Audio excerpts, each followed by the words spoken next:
네, 안녕하세요. 저는 주니퍼 코리아에서 SE를 현재 근무하고 있고요.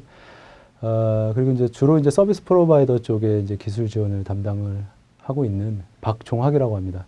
예, 만나뵙게 돼서 반갑고요. 오늘 제가 말씀드릴 내용은 SD-WAN 기술을 적용할 수 있는 저희 클라우디 CP 솔루션에 대해서 좀 소개를 드릴까 합니다. 그래서 SD-WAN이라고 하고 있는 게 요새 서비스 프로바이더가 됐든 엔터프라이즈가 됐든 이제 크게 좀 화두가 되고 있는 가장 어떻게 보면 제가 생각해 준 핫한 그런 솔루션이라고 지금 생각을 하고 있는데요. 아마 들어보셨던 분도 계실 거고 아마 좀 생소하게 처음 들어보신 분도 아마 계실 겁니다. 근데 어쨌든 이제 네트워크를 하시는 분들은 아마 여기서 좀 SD-WAN이라고 하니까 아마 눈치채신 분도 계실 텐데 이 SD라고 하는 용어가 바로 소프트웨어 디파인드, 소프트웨어 정의라고 하는 그 SDN 기술을 접목한 그런 기술이라고 보시면 될 것 같아요. 그래서 기본적으로 요새 이제 네트워크에서는 SD 소프트웨어 정의라고 하는 그 용어가 빠지면 뭐 좀 약간 어떻게 보면 안고 없는 그런 빵 이런 정도의 어떤 그렇게 좀 화두가 되고 있는 그런 상황인데, 아마 SD로 시작되는 여러 가지 용어들을 아마 여러분들 아마 다 접하고 계실 거라고 생각이 듭니다. 그래서 기본적으로 가장 많이 예전에 이제 초창기 때 제일 많이 이제 사용됐던 게 SDDC라고 하는 데이터 센터에 적용하는 이제 SDN 솔루션이라고 보시면 될 것 같고요. 그리고 SD-WAN이라고 하는 것도 있고요. 제가 최근에 이제 어떤 고객사로부터 또 제안 요청서를 받았는데 거기에 딱 봤더니 SDDC도 있고요. 그리고 여기 나와 있는 SD-WAN도 있고요. 그리고 SD-LAN이라고 하는 것도 있었고요. 그리고 심지어는 뭐 SD-IoT, 뭐 SD, 뭐 VCP 같은 전부 다 기존의 솔루션의 앞에 다 SD를 사용하는 그런 어떤 제안 요청서를 받았었어요. 그래서 여기서 얘기하는 SD-WAN 솔루션을 얘기하는 거구나 하고서 이제 딱 봤더니 실제 거기서 얘기하는 SD-WAN은 여기서 얘기하는 SD-WAN하고는 약간 차이가 있었습니다.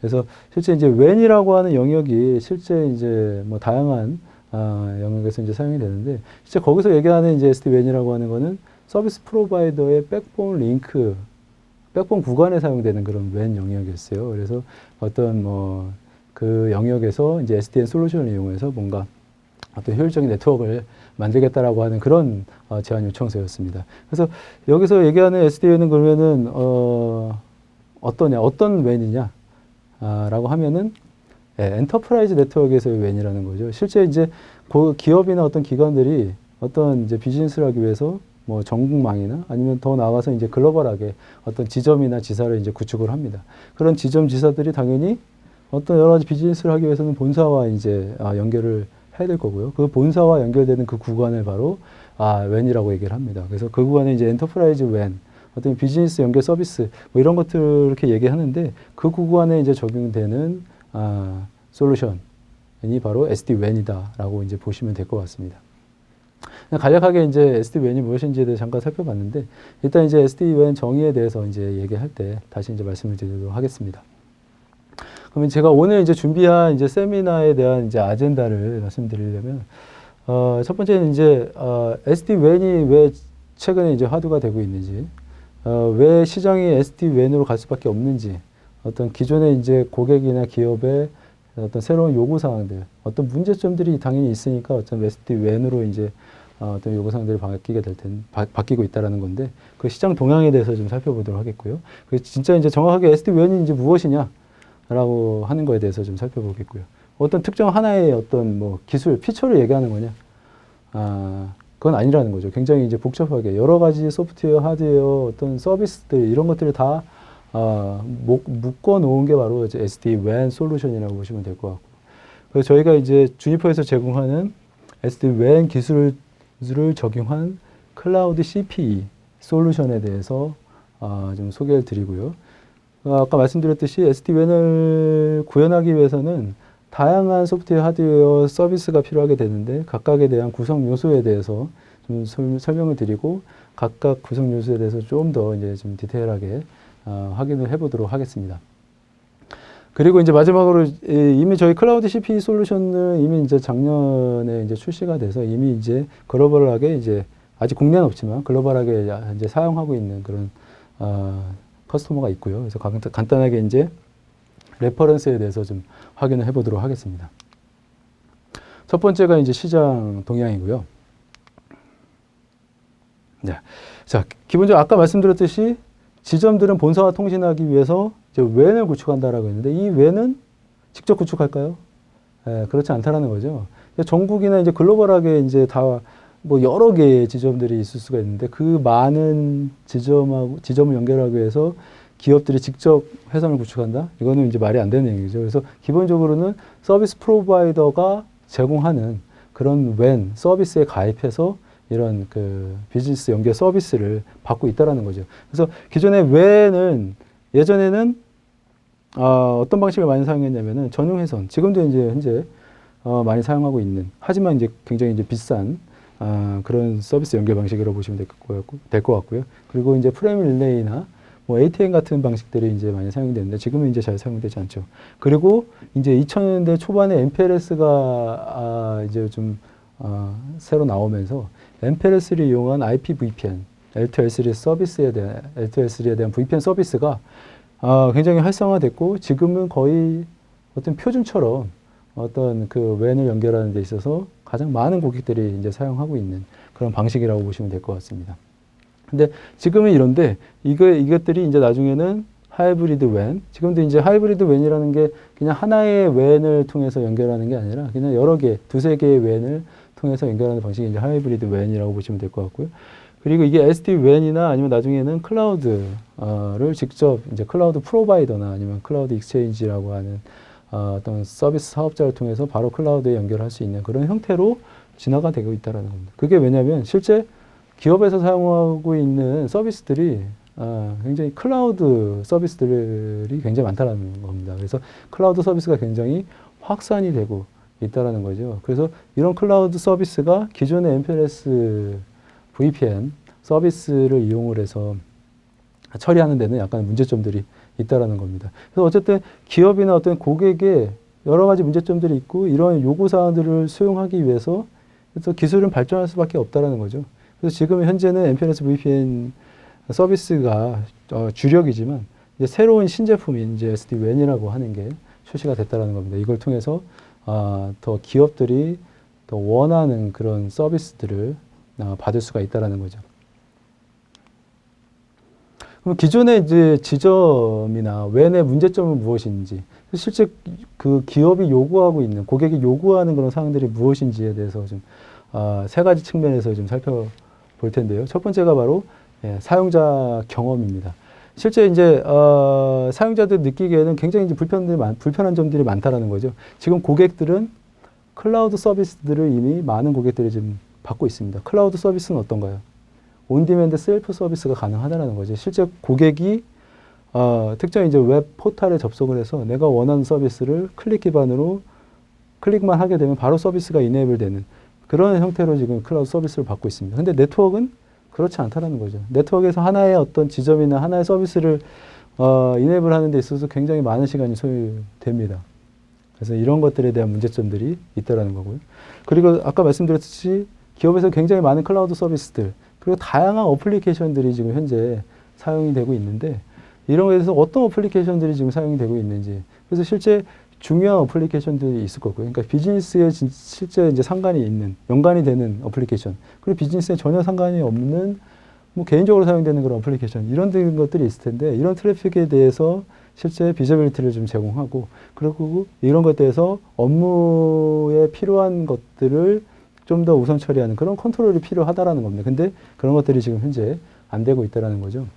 그리고 마지막으로는 세 번째는 이제 그게 좀 개방성 있고 좀 더 유연하게 뭔가 서비스들을 좀 내가 사용할 수 있게끔 하고 싶은데 기존에 지금 현재 지점에 설치되는 거는 어떤 특정 기능만 수행하는 그런 하드웨어 어플라이언스 형태로 그냥 어떤 사일로 방식으로 이제 설치가 되어 있다라는 겁니다. 그러다 보니까 거기 특정 밴드에서 제공하는 그 서비스, 특정 기능만 이제 사용할 수 있기 때문에 그리고 특정 이제 밴드에 이제 락인이 돼가지고 어떤 뭐 상호 호환성 이런 것들을 이제 제공하는 할 수가 없기 때문에 여러 가지 이제 서비스를 하는 데 있어서도 이제 굉장히 제약사항들이 있다라는 거죠. 그래서 사용자 경험 측면에서 이런 여러 가지 문제점들이 있고요. 그리고 이제 클라우드와 연결성입니다. 실제 이제 고객들은 클라우드나 이제 사스 같은 그런 서비스를 이용해서 이제 비즈니스를 많이 하고 있다라는 겁니다. 그렇기 때문에 아까도 말씀드렸듯이 실제 이제 어플리케이션을 새로 인지를 해서 내가 업무에 필요한 그런 어플리케이션들은 그 하이브리드 웬이 연결되어 있는 여러 가지 웬을 연결해 놓은 상태에서 중요한 트래픽들을 먼저 처리하거나 아니면은 뭐 다른 이제 패스 컨트롤이 가능한 그런 형태로 필요하다라는 거고요. 그게 마찬가지 아까 말씀드렸던 하이브리드 웬에 대한 플렉시빌리티고, 그럼 이런 것들이 그냥 매뉴얼하게 그냥 구성되는 게 아니라 SDN 기술을 적용해서 중앙에서 센트럴라이즈드하게 어떤 다양한 정책 기반의 아니면 어플리케이션 기반의 뭐 사용자 기반의 아니면은 더 나아가서 어떤 링크의 훼손 상태를 체크해서 그거에 따라서 어떤 패스 컨트롤을 할 수 있는 그런 거에 대한 요구사항들이 좀 발생하고 있다는 거고요. 마지막으로 이제 비즈니스 측면에서 보게 되면은 굉장히 지금 현재 이제 어떤 지점을 구축하는 데 있어서 굉장히 카펙스나 오펙스가 많이 발생하고 있다는 겁니다. 이 지점이 늘어나면 늘어날수록 카펙스, 오펙스는 더 늘어날 수밖에 없겠죠. 그래서 지금은 다 하드웨어 어플라이언스 형태로 특정 기능들을 수행하는 장비들이 여러 개 복잡하게 이제 연결되어 있고, 이러한 네트워크를 처리하기 위해서는 당연히 오펙스에 대한 비용들도 많이 발생하고 있다는 겁니다. 그 다음에 서비스에 대한 에이즐수도 마찬가지로 굉장히 떨어지고 있다는 거고요. 또 실제 사용한 만큼만 돈을 지불하는 게 아니라 그냥 하나의 어플라이언스 형태로 되어 있다 보니까 처음에 내가 실제 필요하지 않는 그런 피처들도 어쩔 수 없이 그냥 그 구매를 해서 그냥 사용하지도 않지만 돈을 지불하고 그냥 사용할 수밖에 없는, 쓰는 수밖에 없는 그런 형태라는 거죠. 그래서 이런 문제점들이 있습니다. 근데 SD-WAN을 가게 되면은 실제 저희가 이제 제공해주는 여러 가지 그 실제 가상화된 플랫폼 위에 이제 VNF 형태로 이제 여러 가지 피처들을 제공하게 될 텐데, 이런 서비스들이 그냥 라이센스 기반으로 전부, 그러니까 실제 이제 밴드위스에 대한 스케일에 대한 라이센스, 어떤 피처에 대한 라이센스, 다 라이센스 기반으로 되어 있고, 이게 퍼머넌트가 아니라 그냥 1년 단위로도 그냥 구매가 가능합니다. 그래서 실제 내가 원하는 피처만 구매하고, 내가 지금 트래픽이 얼마 없기 때문에 뭐 예를 들어서 100메가에 대한 스케일에 대한 라이센스 구매해서 사용하다가 추후에 이제 밴드위스가 늘어나게 되면 스케일에 대한 라이센스도 추가로 구매해서 이제 사용할 수 있는 그런 비즈니스 모델, 이런 비즈니스 모델로 이제 가야 된다는 거죠. 이런 여러 가지 이제 문제점들이 있기 때문에 어떻게 보면 이제 SD-WAN으로 이제 전부 넘어가고 있다라고 이제 보시면 될 것 같습니다. 그래서 어떻게 보면은 SD-WAN이라고 하는 기존의 이제 MPLS 같은 경우에는 아까 말씀드렸듯이 지금 현재 가장 많이 사용하고 있는 그런 기술이 될 거고요. 그리고 이제 SD-WAN은 하나의 지금 현재 신제품이라고 보시면 될 것 같습니다. 그래서 SD-WAN은 하나의 기회라는 거죠. 새로운 기회입니다. 그러니까 서비스 프로바이더 입장에서는 새로운 기회일 수 있지만 MPLS를 제공하는 서비스 프로바이더 입장에서 하나의 또 위기일 수도 있다는 거죠. 그래서 지금 글로벌하게 보면은 MPLS에 대한 레베뉴가 계속해서 이게 쭉 하락이 되고 있는 그런 상태입니다. 쭉 내려가고 있는 상태고요. 그래서 실제 이제 유럽 지역에 보게 되면은 이미 작년부터 레베뉴가 떨어지고 있다는 거죠. 그래서 마이너스 성장률을 지금 현재 기록을 하고 있습니다. 그래서 2020년까지 기존 대비 12%의 어떤 레베뉴에 대한 하락이 예상이 되고 있고요. 북미 지역 같은 경우에는 지금 현재 아직까지는 이제 성장률이 계속 올라가고 있지만 내년부터 이제 성장률을 꺾이기 시작해서 2020년 되면은 5% 정도 성장률이 더 마이너스 성장률로 이루어질 거라고 이제 예상을 하고 있는 상태입니다. 그러니까 MPLS는 어떻게 보면은 계속해서 레베뉴가 떨어질 수밖에 없다는 거죠.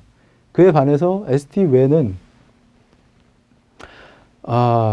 연평균 성장률이 93%까지 될 거라고 예상을 하고 있습니다. 그래서 매년 2배의 매출이 올라갈 거라고 예상을 하고 있다는 거죠. 그래서 이거 IDC에서 이제 조사한 자료인데요. 물론 이제 서비스 이제 조사 기간에 따라서 약간 차이는 좀 있지만 IDC에서 조사한 결과에 따르면 이렇다는 겁니다. 그래서 2020년까지 60억 달러, 우리나라로 이제 6조 원의 SD-WAN을 통해서 어떤 그 시장 점유율이 이루어질 거라고 이제 예상을 하고 있는 그런 상황입니다.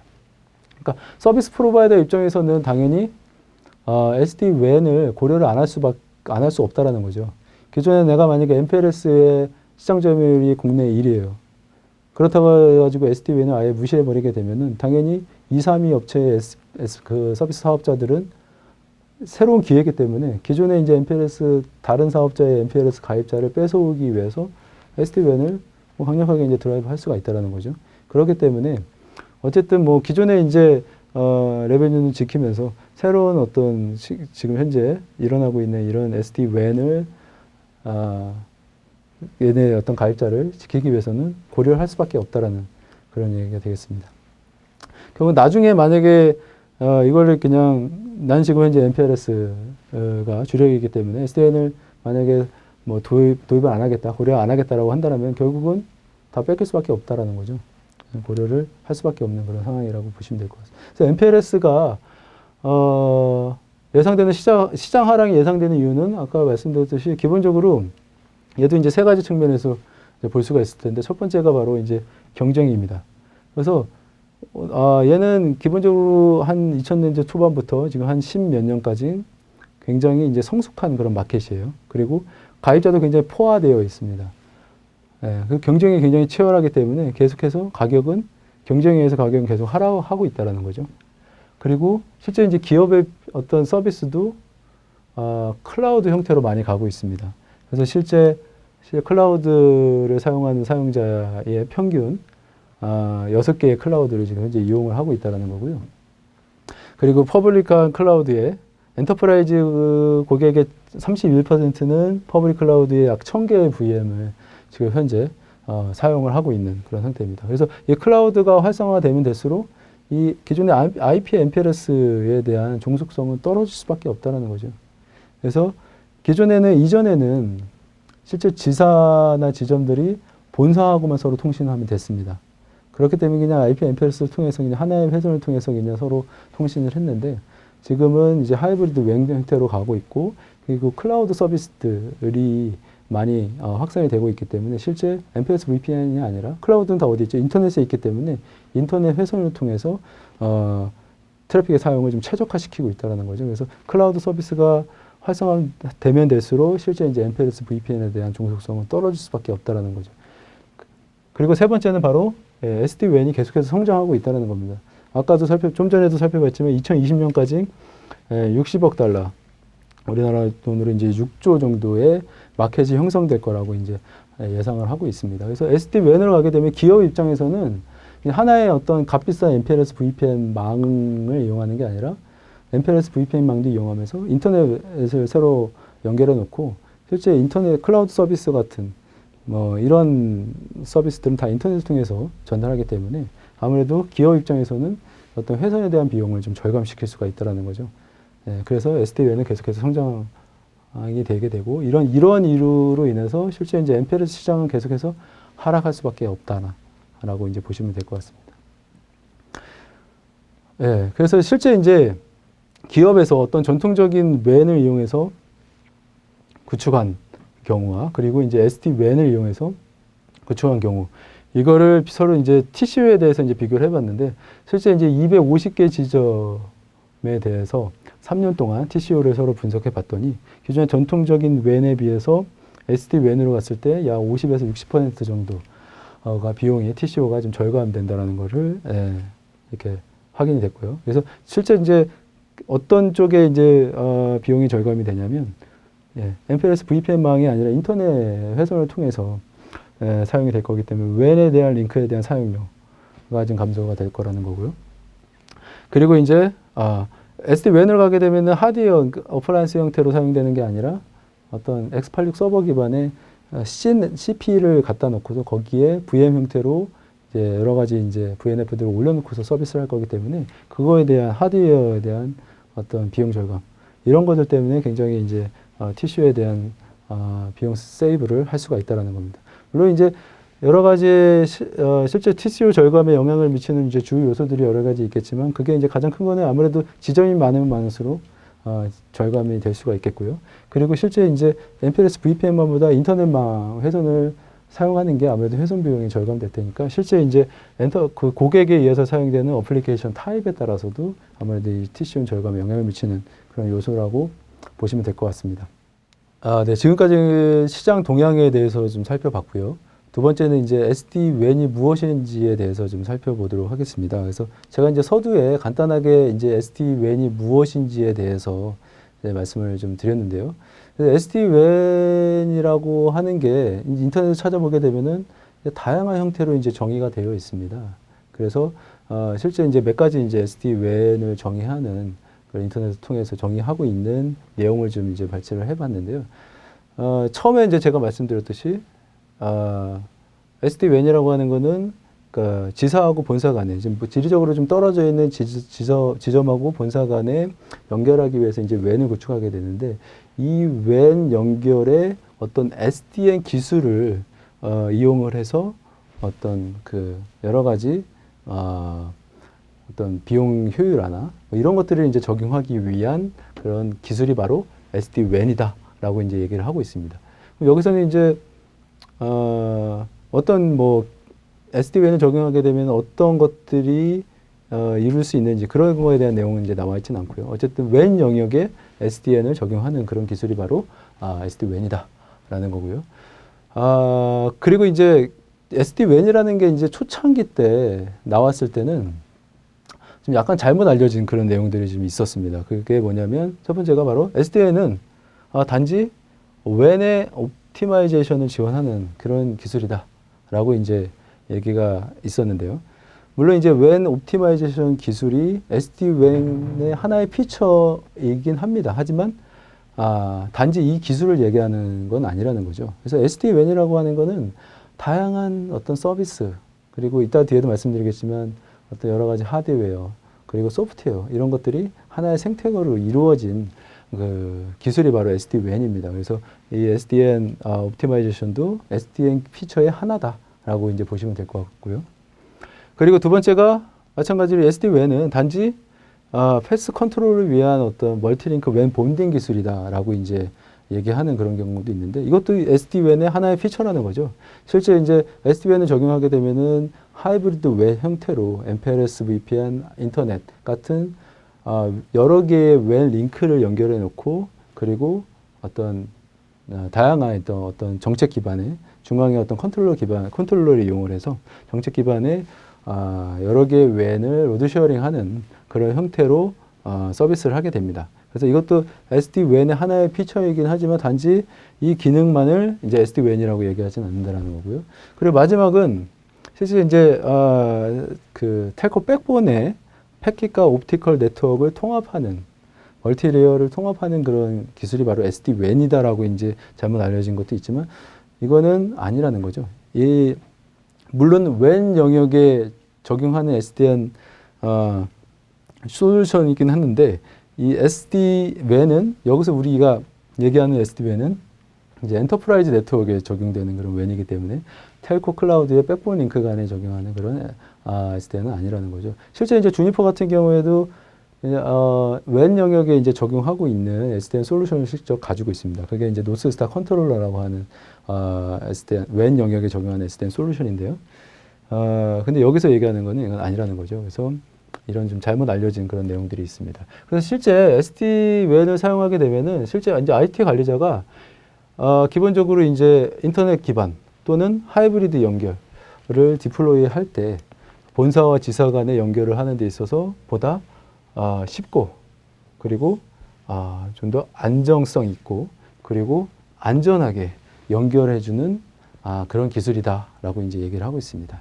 그래서 어떻게 보면은 이따도 뒤에도 나오겠지만 어떻게 좀 쉽게 그걸 구축할 수 있는지 그리고 안전하게 그리고 안정성 있게 구축할 수 있는지에 대해서 이제 뒤에서 좀 살펴보도록 하겠습니다.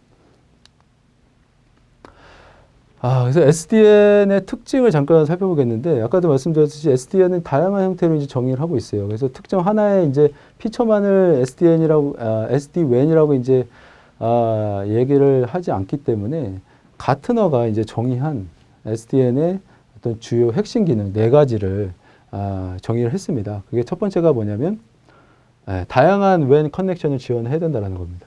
아까 말씀드렸듯이 기본적으로 MPLS 망을 이용해서만 통신하는 게 아니라 기본적으로 MPLS망 그리고 인터넷망 이렇게 최소 2개 이상의 WAN 커넥션을 가지고 있는 상태에서 뭔가 내가 트래픽의 사용을 좀 최적화시키겠다라는 거거든요. 그래서 MPLS 인터넷 더 나아가서는 LTE까지 지원하는 그런 기술이 있어야 된다는 거고요. 두 번째가 바로 이렇게 멀티플 웬을 연결한 상태에서 좀 더 다이나믹하게 그리고 지능적으로 어떤 패스 셀렉션이 이루어져야 된다는 거죠. 단순하게 그냥 우리가 일반적으로 라우터에서 얘기하는 뭐 IP 어드레스, L4 포트 넘버를 이용해서 그냥 로드 밸런싱이 하는 게 아니라 실제 이제 기업에서는 지금 현재 클라우드 서비스를 지금 많이 하고 있다는 거죠. 그래서 실제 어떤 어플리케이션을 보고 본사로 가야 되는 트래픽은 그냥 MPLS 망을 통해서 전달이 되는 거고요. 그리고 만약에 클라우드 서비스다 그러면은 실제 인터넷에 연결되어 있을 테니까 클라우드 서비스면 바로 인터넷망을 통해서 클라우드로 갈 수 있게끔 이런 지능적인 그런 패스 셀렉션이 이루어져야 된다는 겁니다. 예. 그리고 그것뿐만 아니라 이따 뒤에서도 이제 말씀을 드리겠지만 실제 이 회선들의 상태를 체크를 해서 어떤 레이턴시나 이런 것들, 밴드위스 이런 것들을 체크해서 실제 회선이 괜찮은 그런 품질이 양호한 그런 회선 쪽으로 트래픽을 보내는 그런 형태로도 패스 셀렉션이 할 수가 있겠고요. 그리고 이제 세 번째는 뭐냐면은 웬에 대한 매니지먼트를 좀 더 간단하게 해야 된다는 겁니다. 예. 그래서 기본적으로 이 지점에 설치되는 이 CPE 장비들은 하드웨어 기반이 아니라 어떤 엑스파일 서버 기반의 VM 형태로 여러 가지 이제 VNF들이 서비스 형태로 이제 올라가게 될 거고요. 이런 CPE 장비들이 그냥 IT 전문가가 아니라 그냥 일반 직원들이 설치하는 데 있어서도 무리가 없도록 이런 제로 터치 프로비저닝을 지원해야 된다는 거죠. 그래서 그냥 어떤 택배를 통해서 어떤 CPE 장비들이 배달이 되게 되면은 그냥 전원만 껐고 인터넷에 연결하게 되면은 알아서 자동으로 어떤 OS라든가 컨피그레이션을 자동으로 다운받아서 실제 이제 서비스를 이네이블 할 수 있는. 그래서 본사의 직원이 실제 이제 온디맨드 셀프 서비스 형태로 어떤 웹 포탈의 GUI에 들어가서 그냥 클릭 기반으로 어떤 서비스를 바로 내가 원하는 서비스들, 다양한 서비스들을 그냥 이네이블 할 수 있는 형태로 관리가 돼야 된다는 거고요. 그다음 세 번째는 기본적으로 MPLS 망뿐만 아니라 인터넷망을 통해서도 전달이 될 수가 있기 때문에 보다 안전하게 이제 그 트래픽을 전달을 해야 되겠죠. 그래서 IPsec 같은 시큐어 VPN을 제공을 해야 된다는 겁니다. 그뿐만 아니라 다양한 어떤 보안 기능들, 지점의 어떤 그 안정성을 확보하기 위해서 여러 가지 뭐 파이어월이라든가 아니면은 웬 옵티마이제이션 같은 그리고 UTM 기능들 뭐 여러 가지 이제 어떤 그 시큐리티 피처들을 제공을 해야 된다라고 이제 가트너가 정의를 하고 있다는 거죠. 이런 것들이 기본적으로 다 지원이 돼야지만 이제 SD-WAN을 사용할 수 있다, 제공할 수 있다라는 내용이 되겠습니다. 네. 그럼 지금 기업의 지점 네트워크는 지금 어떤 식으로 연결이 되어 있냐면요. 아까 말씀드렸듯이 실제 여기가 지점이 될 텐데 지점에는 어떤 그 하드웨어 기반으로 어떤 특정 기능을 수행하는 그 하드웨어 기반으로 다양한 어떤 그 하드웨어가 이렇게 사일로 형태로 연결이 되어 있습니다. 굉장히 이제 복잡한 형태로 연결되어 있다는 거고요. 그리고 그 본사와 연결하기 위해서 뭐 전용 회선이나 아니면은 MPLS VPN, 지금 회선 비용이 좀 비싼 그런 회선을 제공받아서 이제 현재 사용이 되고 있다는 거죠. 그런데 이런 지점에서 실제 이제 클라우드 서비스들을 만약에 이용하게 된다면 실제 어떻게 됩니까? 트래픽이 항상 본사로 갔다가 다시 리라우팅이 돼서 이제 이런 클라우드 서비스를 받게끔 이렇게 되어 있다는 거죠. 그래서 이렇게 그 트래픽이 최적화되지 않은 상태에서 이런 서비스를 받게 되면 당연히 이게 같은 뭐 지역에 있다면 상관없는데 어떤 뭐 글로벌 기업 같은 경우는 전 세계적으로 이제 지점들이 연결되어 있고요. 또 큰 나라 같은 경우에는 실제 이제 이런 지원이 굉장히 많이 발생할 수밖에 없다라는 거죠. 그렇기 때문에 어떤 비즈니스 하는 데 있어서도 어떤 성능이 떨어지게 되고 이런 이제 문제들이 이제 발생할 수밖에 없다라는 겁니다. 이런 이제 동작 방식을. 그렇기 때문에 굉장히 이런 하드웨어 어플라이언스들이 굉장히 많이 설치가 되고 있기 때문에 굉장히 복잡하고요. 실제 어떤 하나의 지점을 설치하는 데 있어서도 기본적으로 뭐 시간이 굉장히 오래 걸릴 수밖에 없겠죠.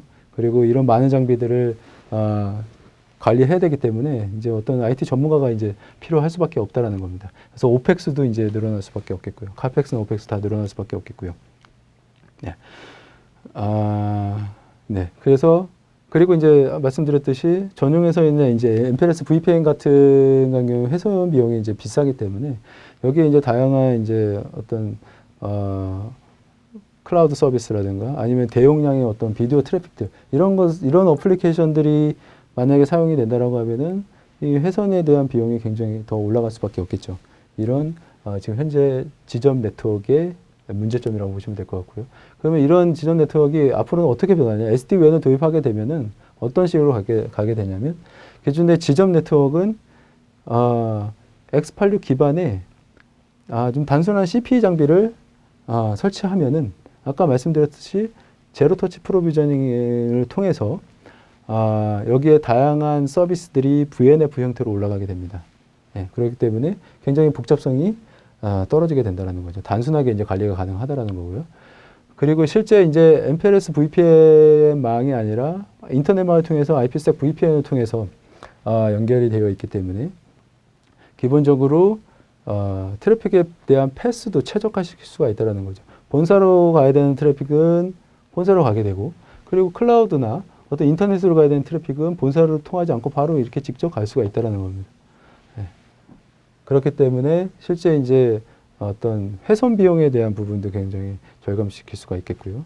아까 말씀드렸듯이 이 제로터치 프로비저닝을 통해서 바로 어떤 내가 원하는 서비스를 온디맨드 셀프 서비스 형태로 그냥 단순하게 그냥 몇 분만 해도 그냥 서비스를 이네이블 할 수 있는 그런 형태로 관리가 가능하다라는 겁니다.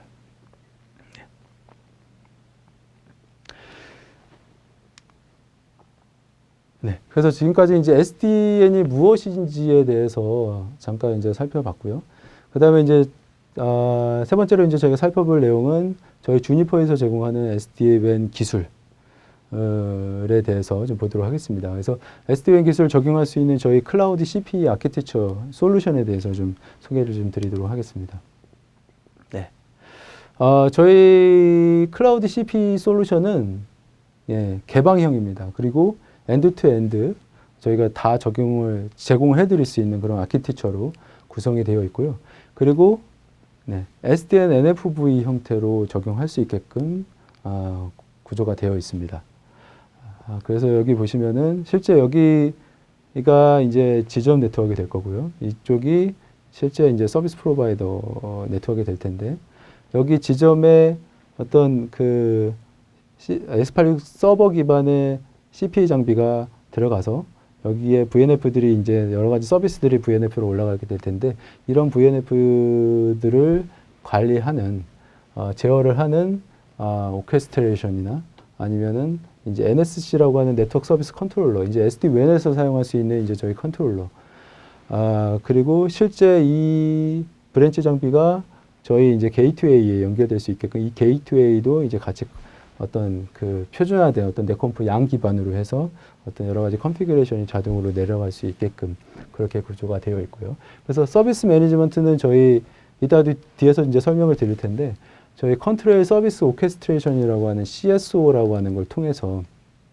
실제 얘가 어떤 CPE 장비의 어떤 VNF들을 관리하고 실제 이제 물리 장비의 어떤 컨피그레이션도 얘가 이제 설정을 해줄 수 있는 그런 형태로 동작을 하게끔 되어 있고요. 그래서 실제 이제 클라우드 CPE 모델은 두 가지 형태로 이제 구성이 가능합니다. 그래서 센트럴라이즈드 클라우드 CPE 형태로도 구성이 가능하고요. 그리고 디스트리뷰티드 클라우드 CPE 형태로도 이제 구성이 가능합니다. 그래서 이 부분은 이제 뒤에서 좀 살펴보도록 하겠고요. 저희 이제 클라우드 CPE 아키텍처는 기본적으로 저희 ETSI의 마노 아키텍처에 대한 레퍼런스를 따라가고 있습니다. 그렇기 때문에 기본적으로 이제 멀티밴드의 상호 운영이 이제 가능하다라는 거죠. 그래서 여기 보시면은 기본적으로 파란색으로 되어 있는 부분은 저희가 다 주니퍼에서 제공하고 있는 그런 솔루션들입니다. 그리고 저희가 제공하지 못하는 그런 녹색으로 되어 있는 부분들은 실제 서드파티 제품들을 적용해서 같이 이제 어떤 구성이 가능하다라는 거죠. 네, 이런 형태로 지금 되어 있습니다. 그래서 이거 각각에 대한 이제 구성 요소들을 이따 저희가 이제 다시 한번 살펴볼 거고요. 그리고 아까 말씀드렸듯이 이제 클라우드 CPE 같은 경우에 두 가지 형태로 구성을 할 수가 있는데, 첫 번째가 바로 센트럴라이즈드 모델이라는 거죠. 그래서 센트럴라이즈드 모델은 뭐냐면은 실제 이제 가입자한테 제공하는 그런 서비스가 어디 있느냐에 따라서 이제 센트럴라이즈드, 디스트리뷰티드로 이제 얘기를 하고 있고요. 그래서 실제 서비스를 제공하는 VNF가 바로 그 서비스 프로바이더 텔코 클라우드 안에 있으면은 이제 센트럴라이즈드 방식이라고 얘기합니다. 이렇게 되면은 실제 이제 고객 쪽에 있는 브랜치 장비들은 그냥 단순한 이제 어떤 L2 장비, 실제 이제 회선을 연결하기 위한 패킷 처리하기 위해 L2 장비만 갖다 놓고요. 모든 서비스들은 다 텔코에 있는 클라우드 서비스 를 이용을 해서 이제 서비스를 하게 된다는 거죠. 그게 이제 센트럴라이즈드 방식이고요. 초창기 때는 이제 저희 클라우드 CP가 이제 센트럴라이즈드 방식만 이제 제공을 했었고요. 그리고 이제 디스트리뷰티드 방식을 이제 제공을 했습니다. 그래서 아까 살펴봤듯이 이제 지점에다가 엑스팔류 서버 기반의 어떤 네트워크 장비를 갖다 놓고 거기에 이제 VNF 같은 서비스들을 올려서 처리하는 방식이 바로 이제 디스트리뷰티드 클라우드 CP 방식이라고 보시면 될 것 같고요. 이 두 개를 이제 혼합한 방식이 바로 이제 하이브리드 클라우드 CP 방식이라고 보시면 될 것 같습니다. 예, 그래서 실제 이제 SD-WAN을 제공하기 위해서는 실제 가입자 단의 어떤 VNF 서비스들을 사용해야 되기 때문에 뭐 디스트리뷰티드나 아니면 하이브리드 형태의 클라우드 CP 모델이 이제 적합하다라고 보시면 될 것 같고요. 그래서 실제 이제 SD-WAN을 사용하게 되면 어떤 점들이 좋아지는지 어떤 유즈 케이스를 통해서 이제 잠깐 살펴보도록 하겠습니다. 그래서 첫 번째는 뭐냐면은 밴드위드스가 증가가 될 수 있다라는 거죠. 그래서 기본적으로 얘는 이제 하이브리드 WAN 형태로 이제 구성을 하고요. 아까 말씀드렸듯이 실제 기본적으로 어떤 중앙의 컨트롤러를 통해서 여러 가지 정책 기반으로 아니면은 어플리케이션 기반으로 이 여러 개의 WAN을 로드 쉐어링하는 형태로 사용이 되기 때문에 기본적으로 하나의 MPLS VPN망을 통해서 전달하는 것보다 당연히 밴드위스가 증가되는 그런 효과를 볼 수도 있겠고요. 근데 단순한 이제 밴드위스의 증가가 아니라 내가 어떤 어플리케이션에 따라서 중요한 트래픽은 뭐 MPLS망으로 보낼 수도 있고 아니면 필요 없는 아니면 서비스 저희 클라우드 서비스 같은 경우에 이제 인터넷망으로 보낼 수 있는 그런 지능적이고 어떤 이제 다이나믹한 그런 패스 셀렉션을 할 수가 있다라는 겁니다. 그리고 이제 SD-WAN을 사용하게 되면 로컬 브레이크아웃을 이제 제공할 수가 있게 되는데요. 실제 이제 SD-WAN을 사용하지 않으면 실제 WAN 뭐 이렇게 MPLS망이랑 인터넷이 이렇게 연결되어 있는 상황에서도 아까 말씀드렸듯이 항상 본사를 통해서 이렇게 통신이 이루어져야 된다라는 거죠. 네. 그래서 이제 실제 어떤 클라우드 서비스 같은 경우에도 항상 이제 본사를 거쳤다가 가야 되기 때문에 이제 레이턴시라든가 이런 어떤 품질에 영향을 미칠 수가 있겠고요. 근데 SD-WAN을 적용하게 되면은, 네. 인터넷을 통해서 어떤 클라우드 서비스로 갈 때 바로 여기서 로컬에서 브레이크아웃이 가능하다라는 겁니다. 그래서 그걸 통해서 이제, 밴드위스에 대한 사용을 최적화시킬 수가 있다라는 거죠. 근데 이것도 아까 말씀드렸듯이 중앙에 있는 컨트롤러 기반으로 이제 지능적으로 이런 것들이 가능하게 된다라는 겁니다. 그리고 이제, 예. 이것도 아까 비슷한 내용이 될 텐데, 다이나믹 어플리케이션 기반의 경제 선택이 가능하다라는 겁니다. 그래서 실제 이제 얘가, 실제 같은 본사로 가는 그런 트래픽이라고 하더라도 우선순위에 따라서 실제 우선순위가 높은 거는 이제 MPLS VPN. 그러니까 회선 비용이 비싼 MPLS VPN망으로 전달하게 되고요. 그리고 실제 이제 우선순위가 낮은 그런 그 서비스들은 인터넷망을 통해서 이제 전달하는 그런 형태로 가능하다라는 거죠. 그래서 SD-WAN을 이용하게 되면은 이렇게 멀티플 WAN을 구성하는 환경에서 어떤 다이나믹하게 어플리케이션 기반으로 어떤 QoS를 적용할 수도 있고 아니면은 특정 이제 클라우드 서비스 같은 경우는 바로 인터넷으로 내보내게끔, 그래서 어떤 트래픽에 대한 사용을 최적화시킬 수 있는 그런 형태로 이제 구성이 가능하다라는 겁니다. 그 다음은 네, SD-WAN 기술에 대한 구성 요소에 대해서 저희가 좀 살펴보도록 하겠습니다. 네. 좀 전에는 이제 저희 그 아키텍처에 대해서 저희 클라우드 CP, SD-WAN을 기술 적용할 수 있는 클라우드 CP 아키텍처에 대해서 이제 살펴봤는데, 저희 주니퍼 솔루션을 이용을 해서 어떻게 구성이 되어 있는지 각각의 구성 요소에 대해서 좀 말씀을 좀 드리도록 하겠습니다. 그래서 첫 번째가 바로 이제 서비스 오케스트레이션 부분입니다.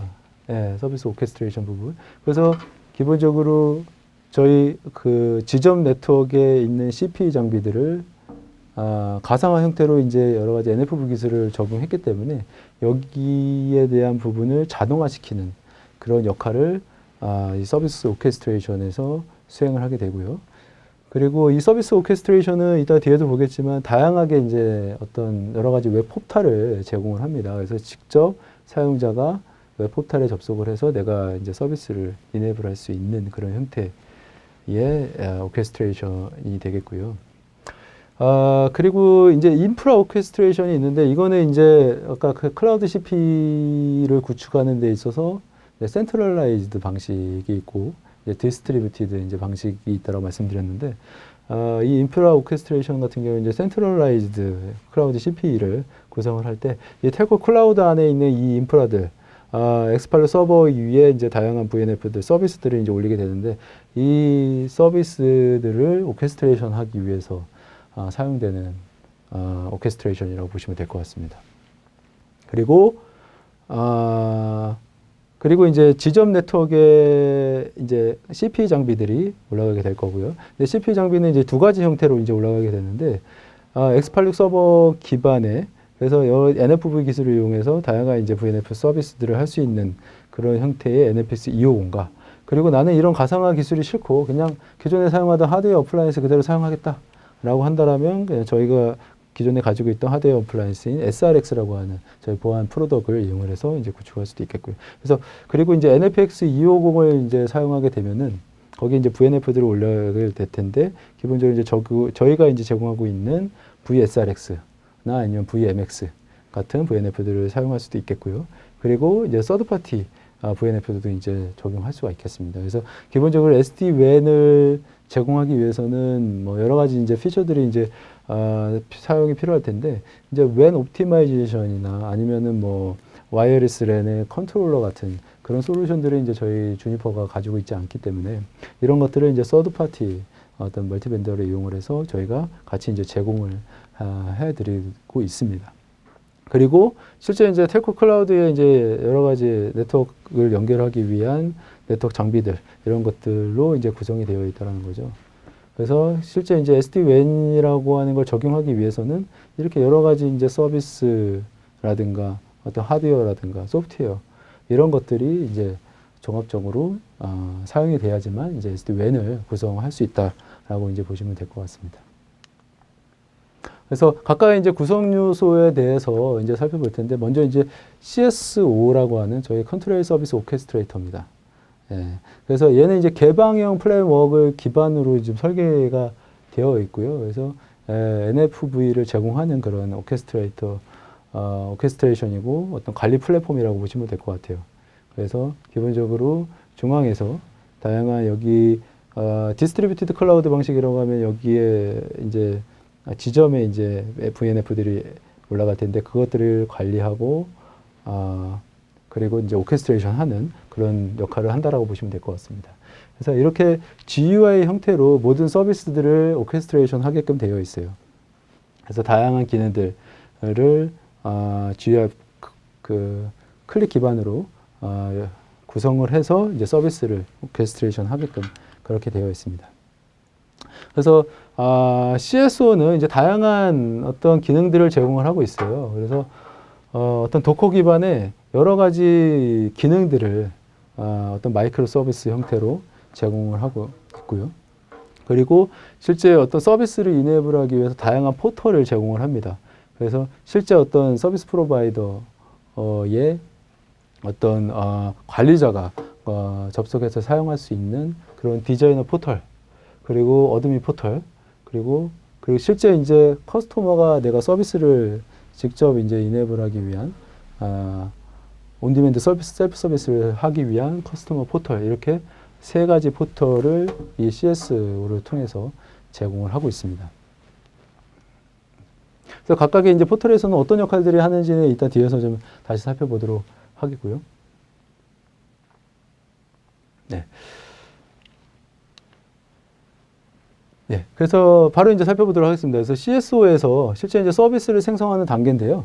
어떤 식으로 생성을 하냐면 먼저 세 가지 이제 포털이 있었는데 첫 번째 디자이너 포털에 먼저 접속을 해서 이제 실제 이제 서비스 프로바이더의 관리자가 될 수도 있고 아니면 그냥 처음에 이제 구축하게 되면은 어떤 저희 PS 프로페셔널 서비스 같은 그런 서비스를 사셔서 실제 이제 구성을 할 수도 있습니다. 그래서 디자이너 포털에 접속을 해서 내가 여기에 어떤 VNF를 사용할 것인지, 그래서 저희 주니퍼가 제공하는 뭐 VSRX를 사용할 수도 있고 아니면 서드파티 VNF를 사용할 텐데 그 VNF에 대한 온보드 그리고 플래버 이런 것들을 정의를 하게끔 되어 있습니다. 그래서 실제 이제 서비스 체이닝에 대한 부분도 여기서 이제 같이 설정을 하게 되는 거죠. 실제 그래서 커스터머한테 내가 어떤 VNF를 적용할 거고 그리고 어떤 서비스 형태로 서비스 체이닝을 할 것인지에 대한 부분을 디자인을 하는 겁니다.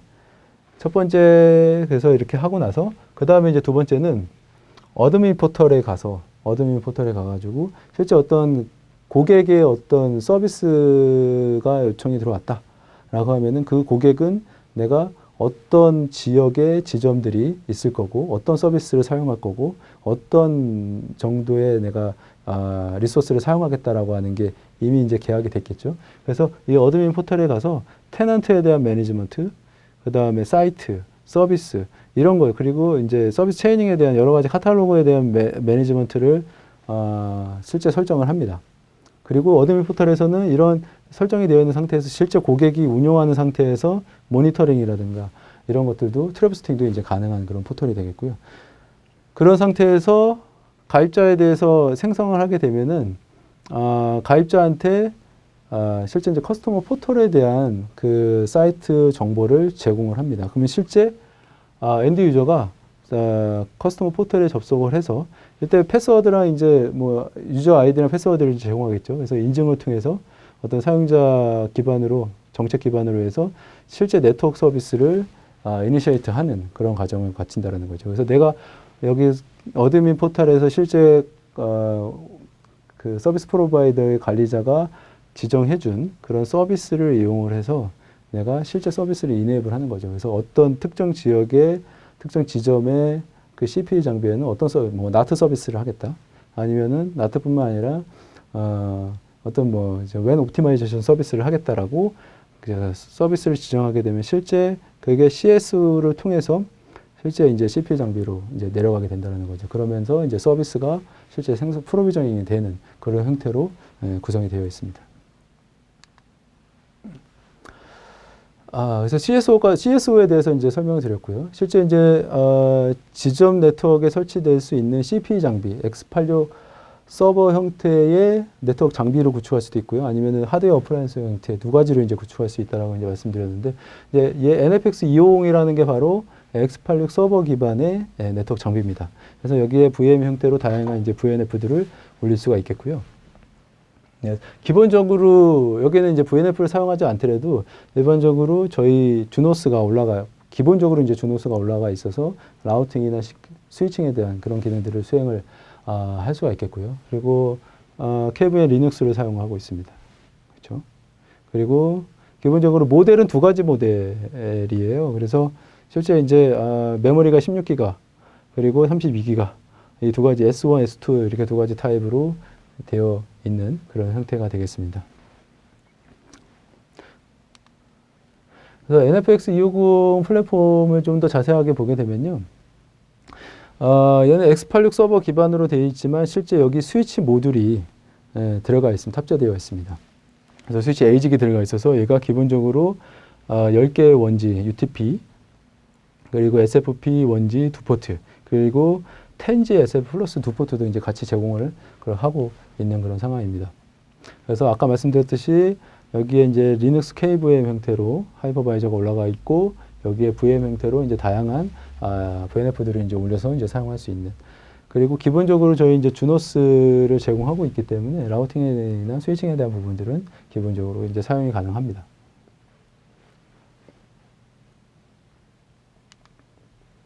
네. 저희가 이제 그 CPU 장비로 아까 좀 전에 말씀드렸던 NFX 250의 S1, S2 타입이 지금 현재 뭐 작년에 이미 출시가 돼서 이미 AT&T라든가 이런 글로벌 서비스 프로바이더에 이미 납품이 돼서 지금 현재 사용 중에 있고요. 그리고 그보다 약간 작은 NFX 250의 LS1 타입이 이제 곧 출시할 예정으로 되어 있고요. 그리고 얘는 이제 어떻게 보면 약간 이제 중간급의 서버라고 보시면 될 것 같고 이거보다 좀 더 작은 서버가 이제 또 출시할 예정으로 되어 있습니다. 그래서 NFX 150이라고 하는 시리즈로 이제 출시할 예정으로 되어 있습니다. 그리고 또 이것보다 더 큰 기존 NFX 250보다 더 큰 NFX 라지 사이즈도 이제 같이 출시할 예정으로 되어 있고요.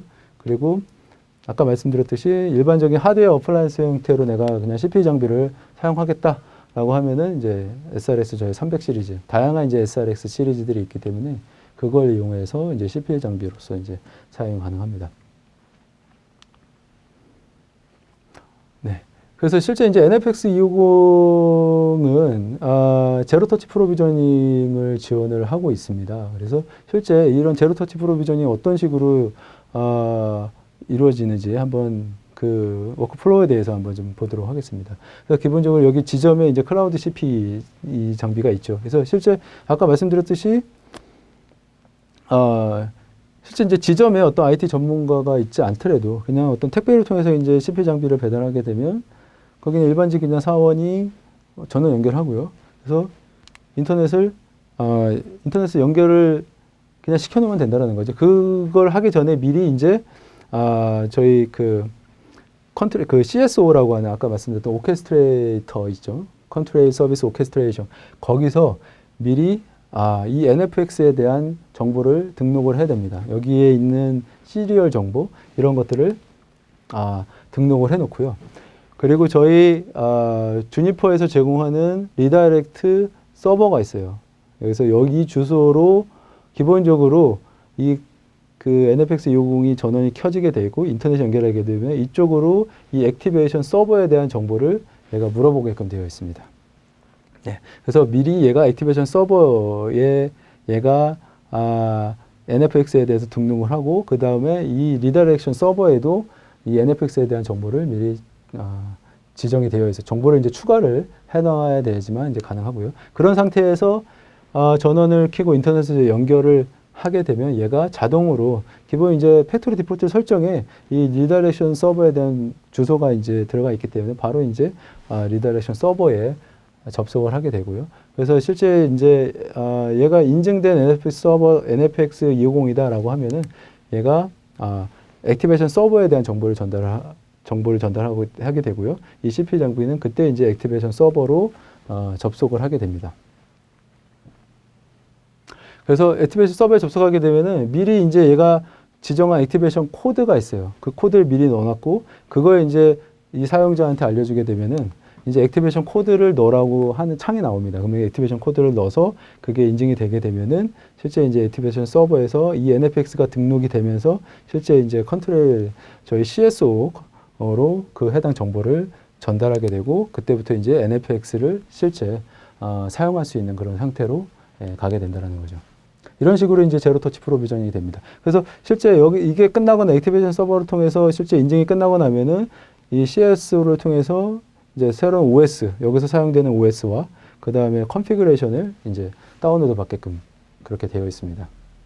그리고 이제 그 다음에 이제 살펴볼 구성 요소는 저 NFX 250의 이제 여러 가지 이제 서비스들이 이제 VNF로 올라가게 될 텐데, 거기에 이제 사용되는 저희 VSRX에 대해서 좀 살펴보도록 하겠습니다. 그래서 기본적으로 VSRX는 저희 SRX라고 하는 건 저희 보안 프로덕입니다. 그래서 이 SRX에서 제공되는 모든 기능들을 VSRX도 이제 그대로 이제 사용이 가능하고요. 그래서 SRX에 대한 기본 기능은 뭐 기본적으로 그냥 방화벽이기 때문에 방화벽 역할, VPN, NAT, 뭐 라우팅도 다 이제 사용이 가능하고요. 그리고 이제 실제 SD-WAN을 사용하기 위해서는 기본적으로 어플리케이션을 인지를 해야 되고, 그렇죠. 그걸 통해서 뭐 어떤 패스 셀렉션 이런 것들이 가능해야 되기 때문에 기본적으로 VSRS에 지원되는 차세대 방화벽 서비스 이런 기능들이 이제 지원이 돼야 된다는 거죠. 그래서 어플리케이션을 컨트롤할 수 있는 기능, 그리고 기존의 이제 IPS, IDP 기능들도 이제 같이 제공을 하고 있고요.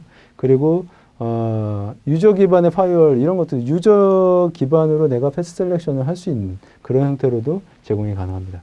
그리고 이제 뭐 안티바이러스라든가 이제 웹 필터링이라든가 안티스팸 같은 UTM 기능들도 기본적으로 제공을 하고 있고요. 그리고 좀 더 이제 어떤 위협에 대한 인텔리전스 기능들도 이제 같이 저희 SRX에서 VSRS에서 이제 제공을 하고 있는 상태고요.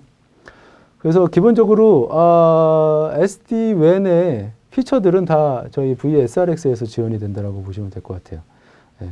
그래서 아까 말씀드렸던 어플리케이션 어웨어니스, 그래서 뭐 DPI가 됐든 이런 것들이 SRX 통해서 이제 저희가 제공을 하고 있고요. 어플리케이션뿐만 아니라 이제 MS의 액티브 디렉토리랑 서로 통합이 돼가지고 사용자 기반으로도 사용자를 인식해서 사용자 기반으로 뭔가 정책을 수행할 수 있는 그런 기능들도 이제 수행할 수가 있겠고요.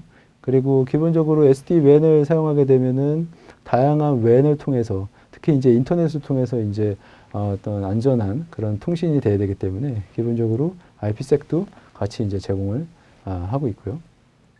그리고 어플리케이션 기반뿐만 아니라 아까 말씀드렸듯이 기본적으로 회선에 대한 품질 상태를 확인해서 보다 좀 다이나믹하게 그 패스 셀렉션을 할 수 있는 그런 기능들도 같이 이제 제공을 하고 있습니다. 그래서 어떤 퍼포먼스 모니터링을 해서 그 결과를 이용을 해서 패스 셀렉션을 할 수 있는 그런 형태로도 사용이 가능합니다. 그래서 이런 것들을 기반으로 이제 PBR이라고 하는 Policy Based Routing이 돼야 되겠죠. 기본적으로 이제 패스 셀렉션을 할 수 있는 그런 PBR 기능 이런 것들이 이제 저희 VSRX에서 제공하고 있는 SDN 피처라고 이제 보시면 될 것 같고요. 기본적으로 라우팅과 이제 시큐리티들도 이제 같이 제공을 하고 있습니다. 그래서 각각의 이제 기능에 대해서 특히 SD-WAN의 어떤 주요 피처에 대해서 잠깐 살펴보게 되면은 기본적으로는 어쨌든 아까 서두에도 계속 말씀드렸지만 이제 클라우드가 확산이 되면서 트래픽의 패턴 자체가 동적으로 계속 변화하고 있다는 거죠. 그래서 실제 기업에서 이제 사용되는 그런 클라우드 서비스, 뭐 SaaS 같은 거, 그리고 다양한 이제 어플리케이션들이 또 많을 거고요. 그리고 특히 이제 대용량의 어떤 실시간 어떤 비디오 트래픽들, 이런 것들이 굉장히 많기 때문에 이런 것들이 트래픽을 내가 인지하고 내가 실제 쓸데없는 트래픽은 그냥 뭐 레인님을 통해서 아예 버릴 수도 있을 거고요. 아니면 패스 셀렉션을 통해서 어떤 비용이 좀 더 저렴한 그런 WAN 링크를 통해서 전달될 수 있게끔 그렇게 이제 가능하다라는 거죠. 그래서 기본적으로 어플리케이션 아이덴티피케이션 엔진이 저희가 들어가 있어서 이걸 이용을 해서 어플리케이션을 인지하고 그걸 내가 그냥 모니터링 할 수도 있고요. 그 다음에 어떤 방화벽 역할로 제어할 수도 있고요. 그리고 QS를 걸 수도 있습니다. 어플리케이션에 따라서. 아까 이제 SD-WAN의 유즈 케이스에서도 살펴봤지만 어플리케이션에 따라서 우선순위를 다르게 줘서 내가 어떤 WAN에 대한 패스를 선택하게 할 수도 있다라는 거죠. 그리고 이제 IPS 이런 그 DPI 기능 이런 것들도 이제 적용할 수가 있다라는 겁니다. 그래서 좀 전에 이제 설명드렸던 겁니다. 웹 QS는 어플리케이션을 내가 인지를 하고 각각에 대해서 어떤 우선순위별로 다 나누는 거죠. 그래서 보이스나 비디오 같은 실시간 트래픽들을 뭐 우선순위를 높게 잡고요. 그리고 실제 비즈니스에 사용되는 어플리케이션들을 또 중간 프라이어리티로.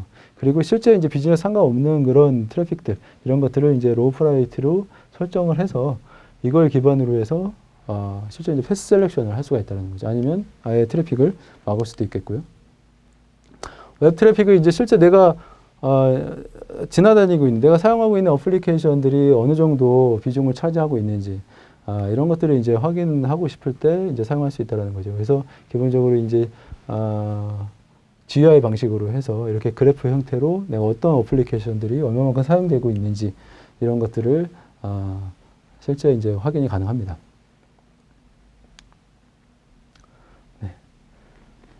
그리고 이제 이런 것들을 이용을 해서 이제 PBR을 적용해야 된다라는 거죠. 그래서 기존의 라우터나 스위치 같은 경우에는 일반적으로 L1에서 그냥 L4, 그냥 5 터플을 이용해서 플로 기반의 이제 어떤 PBR만 적용이 가능했다라는 거죠.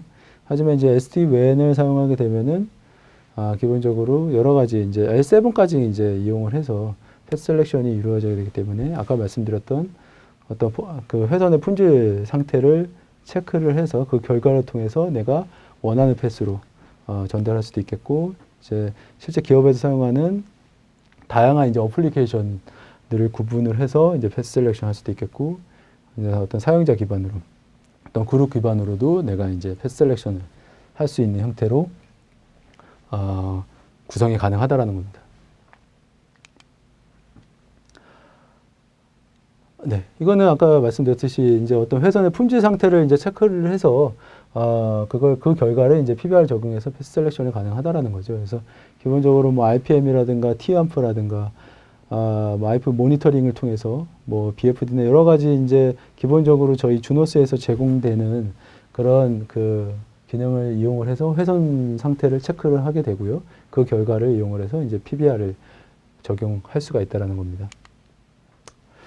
네, 그래서 각각의 이제 SD-WAN의 이제 구성 요소까지 이제 잘 살펴봤고요. 이제 마지막으로 이제 저희가 주니퍼에서 제공하는 클라우드 CPE 솔루션을 이용을 해서 이제 구축을 한 그냥 커스텀에 대한 레퍼런스를 잠깐 이제 살펴보도록 하겠습니다. 그래서 이제 여러 가지가 있지만 이제 세 군데를 나열을 해봤고요. 그래서 AT&T와 이제 오렌지 비즈니스 서비스와 이제 와우라고 하는 이제 북미 지역에서 이제 인터넷 서비스를 하고 있는 그런 서비스 프로바이더입니다. 이 세 군데서 저희 이제 클라우드 CPE 솔루션을 이용을 해서 지금 현재 서비스를 하고 있고요. 그래서 기본적으로 얘는 전통적인 액세스도 같이 제공을 하면서 기존에 이제 뭐 IP, MPLS, VPN 서비스를 하고 있는 그런 사업자이기 때문에 거기에 더해서 이제 프리미엄 서비스를 해주기 위해서 이런 저희 클라우드 CPE 솔루션을 도입을 하게 됐고요. 그래서 AT&T 같은 경우에는 이제 네트워크 온 디맨드 서비스라고 하는 형태로 이제 제공을 하고 있고, 오렌지 비즈니스는 이제 이지고 VCP 서비스라고 하는 형태로 서비스를 하고 있고요. 와우는 이제 매니지 서비스를 하고 있습니다. 그래서 실제 이제 비즈니스를 하게 된 어떤 추진 요인을 보게 되면은 기본적으로 어떤 서비스에 대한 민첩성을 향상시키기 위해서 기본적으로 저희 이제 NFX 시리즈를 도입을 했기 때문에 NFX 시리즈의 VNF 형태로 VSRX 뿐만 아니라 다양한 이제 다른 이제 멀티밴드 VNF들을 같이 사용을 하고 있습니다. 그걸 통해서 어떤 서비스에 대한 민첩성을 향상시키고 좀 더 코스트를 줄이기 위한 목적으로 이제 저희 클라우드 CPE 솔루션을 도입을 했고요.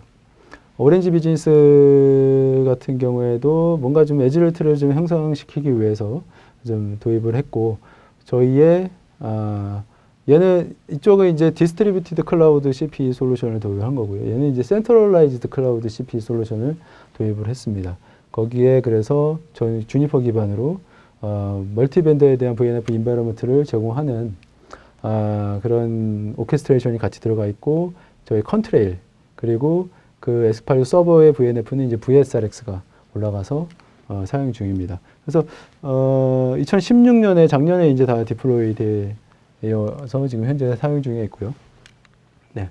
그리고 이제 와우 같은 경우에도 이제 매니지 서비스에 이제 사용하기 위해서 얘는 지금 아직 도입은 되어지지 않고 이제 필드 트라이얼까지 이제 된 상태입니다. 그래서 지금은 아마 서비스를 하고 있을 것 같은데요. 그래서 얘도 어쨌든 새로운 마켓에 진입하기 위해서 저희 이제 클라우드 CPE 솔루션을 도입을 했고요. 그래서 얘도 마찬가지로 센트럴라이즈드 모델 형태로 도입을 한 그런 케이스라고 보시면 될 것 같습니다. 그래서 저희 클라우드 CPE 솔루션을 이미 저희 클라우드 CPE 솔루션은 뭐 작년에 이미 런치해서 이미 이제 그 다양한 이제 서비스 프로바이더에서 지금 현재 사용하고 있는 그런 솔루션이라고 보시면 될 것 같습니다. 그리고 이제 마지막으로 이제 저희 주니퍼에서 제공하는 여러 가지 이제 SD-WAN 관련된 그리고 클라우드 CPE 관련된 솔루션도 있겠지만 저희가 제공하지 못하는 그리고 이제 고객이 원하는 다양한 어떤 서비스들을 제공하기 위해서 저희는 이제 서드파티 에코시스템을 구축을 하고 있습니다. 그래서 기본적으로 뭐 OSS, BSS 같은 경우는 이제 저희가 제공하지 못하기 때문에 이런 것들은 이제 다른 이제 IBM이라든가 엄덕스라든가 이런 NEC 같은 그런 OSS, BSS 솔루션을 이용해서 구축할 수도 있겠고요. 그리고 각각의 뭐 라우팅이라든가 그 시큐리티, 그 다음에 실제 이제 그 CPU 장비의 신 클라이언트, 예. 그리고 매니지먼트 관련된 솔루션들, 그리고 웹 옵티마이제이션 관련된 부분도 그렇고요. 그리고 와이어리스 컨트롤러에 대한 부분, 이런 부분들도 이제 저희가 이제 제공하지 못하는 그런 솔루션도 있고, 저희가 제공하지만 고객이 원해서 이제 다른 이제 서드파티 솔루션들을 저희가 같이 이런 형태로 제공을 하고 있는 그런 상황입니다. 그래서 여기까지 해서 이제 제가 오늘 준비한 내용은 전부 다 말씀을 드렸고요. 그래서 이제 제가 이제 오늘 이렇게 세미나를 진행을 하게 됐는데, 이게 이제 일방적으로 이제 제가 이제 얘기하다 보니까 아마 제 세미나 하는 도중에 뭐 궁금하신 점이라든가 이런 것들이 아마 있었을 거라고 생각이 됩니다. 그래서 이 세미나를 보고서 혹시 이제 궁금하신 사항이 있으시면은 여기 메일 주소로 제 이제 jpark@juniper.net으로 이제 보내주시면은 제가 이제 아는 한도 내에서 좀 말씀을 좀 드릴 수 있도록 하겠습니다. 그래서 한 1시간 정도 이제 좀 소요가 된 것 같은데요. 어쨌든 끝까지 좀 잘 들어주셔서 감사합니다.